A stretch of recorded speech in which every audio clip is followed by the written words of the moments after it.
అందరికీ నమస్కారం. నా పేరు Padmaja. Welcome back to my Indian platter. ఇవాళ మనం వంకాయ చిక్కుడుకాయ కూర ఎలా చేయాలో చూద్దాం.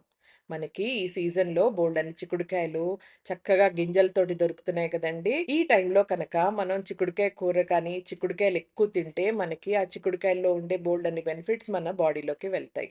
చిక్కుడుకాయ గింజలు అవి ఉండడం మూలాన బోలెడన్ని proteins, minerals, nutrients and fibre కూడా చాలా ఉంటుంది చిక్కుడుకాయలో. అలాగే వంకాయల్లో మనకి విటమిన్ సి కూడా పుష్కలంగా దొరుకుతుంది. ఈ 2 కలిపి కనుక మనం కూర చేసుకున్నామంటే మన ఓవరాల్ హెల్త్ బెనిఫిట్స్ చాలా ఉంటాయి. ఈ కూరలో మనం చిట్టొడియాలు కూడా వేసుకొని తిన్నామంటే, మనము ఒక ముద్ద తినే దగ్గర 4 ముద్దలు ఎక్కువ తింటామండి. అంత బావుంటుంది. అంత తృప్తిగా కూడా ఉంటుంది కూర తిన్నాక. So, come let's start making వంకాయ చిక్కుడుకాయ కూర. నేను ఈ కూరకి ఒక అరకిలో వంకాయలు తీసుకున్నానండి. ఇలా 1 ఇంచ్ క్యూబ్స్ కింద కట్ చేసుకొని, ఉప్పు నీళ్ళల్లో కనుక వేసుకున్నారంటే వంకాయ నల్లబడకుండా చక్కగా తెల్లగానే ఉంటాయి వంకాయలు.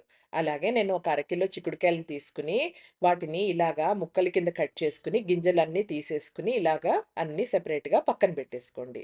ఇప్పుడు ఈ రెండిటిని మనం ఇప్పుడు కుక్కర్‌లో వేసుకొని మనం బాయిల్ చేసుకుందాం. చిక్కుడుకాయలు ముందర కుక్కర్‌లో వేసేసుకున్నాక, దానిపైన మనం కట్ చేసుకున్న వంకాయలున్నాయి కదా! అవి కూడా ఒక్కసారి బాగా కడిగేసుకొని, ఆ వంకాయ ముక్కల్ని కూడా నీళ్ళన్నీ తీసేసి కుక్కర్‌లో చిక్కుడుకాయల పైన వేసేసుకోండి. వేసుకొని ఒక 1/4 టీ స్పూన్ పసుపు వేసుకున్నాక, జస్ట్ చిక్కుడుకాయలు మునిగే అన్ని నీళ్ళే పోసుకోండి. ఎక్కువ నీళ్లు పోసుకోవద్దు. చిక్కుడుకాయలు మునిగే అన్ని నీళ్లు పోసేసుకొని, కుక్కర్ మూత పెట్టేసుకొని, హీట్‌ని మీడియంలో పెట్టుకొని, విజిల్ పెట్టేసి, ఒక్క విజిల్ రానిచ్చారంటే సరిపోతుంది. సరిగ్గా 1 విజిల్ వచ్చిందండి. కుక్కర్ ఆపేసి ప్రెషర్ రిలీజ్ అయ్యాక చూస్తే చక్కగా మన వంకాయ, చిక్కుడుకాయలు 2 బాగా ఉడికిపోయాయి. ఇప్పుడు దీంట్లోంచి వాటర్ అంతా స్ట్రెయిన్ చేసేసుకొని, ఈ వంకాయ, చిక్కుడుకాయ మిశ్రమాన్ని పక్కన పెట్టేసుకుందాం. ఇప్పుడు ఈ కూరలోకి నేను 5, 6 బాగా డార్క్ గ్రీన్ పచ్చిమిరపకాయలేసుకుంటున్నానండి. అవి కారం ఉంటాయి గదా! అందుకని 5, 6 అయితే సరిపోతాయి. అలాగే 2 ఇంచుల అల్లం ముక్క. వీటిని ఇప్పుడు మనం మిక్సీ జార్‌లో సన్నగా కట్ చేసేసుకొని, వాటిని మెత్తగా గ్రైండ్ చేసుకుందాం. పచ్చిమిరపకాయలని ఇలా ముక్కల కింద కట్ చేసుకుంటే గ్రైండ్ అవ్వడం ఈజీ అవుతుంది. అలాగే పచ్చిమిరపకాయ నల్లబడకుండా ఉంటుంది.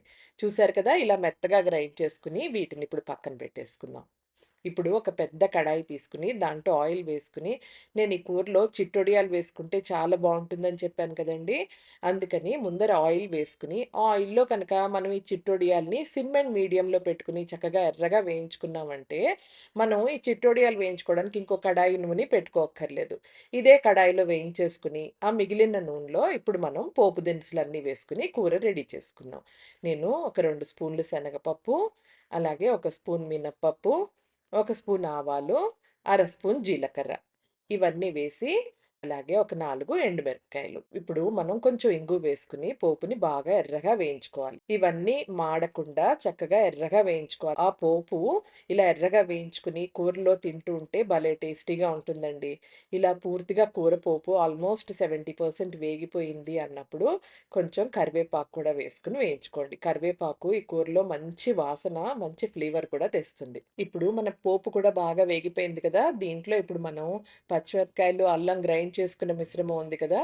ఈ పోపులో వేసేసుకొని పచ్చిమిరపకాయ, అల్లం పచ్చివాసనంతా పోయే వరకు చక్కగా వేయించుకోవాలి. అది పూర్తిగా వేగిపోయాక అప్పుడు దీంట్లో ఒక ఉసిరికాయ సైజు చింతపండుని నానబెట్టుకొని, ఆ రసం తీసేసి దీంట్లో వేసుకోవాలి. నేనైతే నా దగ్గర చింతపండు పేస్టే రెడీగా ఉంటుంది కదండీ! అందుకని నేను 1 ½ స్పూన్ చింతపండు పేస్ట్ వేసుకున్నా. ఒకవేళ మీరు పులుసు పోసుకునేటట్టయితే మొత్తం పులుసు ఇలా దగ్గరికొచ్చే వరకు దీన్ని మనం వేయించుకోవాలి. పులుసంతా దగ్గరికొచ్చాక అప్పుడు దీంట్లో ఒక 1/4 టీ స్పూన్ పసుపు వేసుకొని, మనము వంకాయ, చిక్కుడుకాయి ఉడకబెట్టుకొని వాటర్ డ్రైన్ చేసి పక్కన పెట్టుకున్నాం గదా! ఆ మిశ్రమాన్ని ఇప్పుడు కూరలో వేసేసుకొని బాగా కలిపేసుకొని, దీనికి సరిపోను ఉప్పు వేసుకోండి. నేను ఒక 2 స్పూన్స్ సాల్ట్ యాడ్ చేసుకున్నానండి. సాల్ట్ యాడ్ చేసుకున్నాక ఒకసారి కూర బాగా కలిపేసుకొని, కూరని సిమ్‌లో పెట్టుకొని మనం మూత పెట్టేసి కుక్ చేసుకుందాం. అలాగా 10 మినిట్స్ కుక్ చేసుకోవాలి. కలుపుకుంటూ 10 మినిట్స్ కుక్ చేసుకునేసరికి ఈ కూరకి ఉప్పు, కారం, పులుపు అన్నీ బాగా పట్టి మన కూర రెడీ అయిపోతుంది.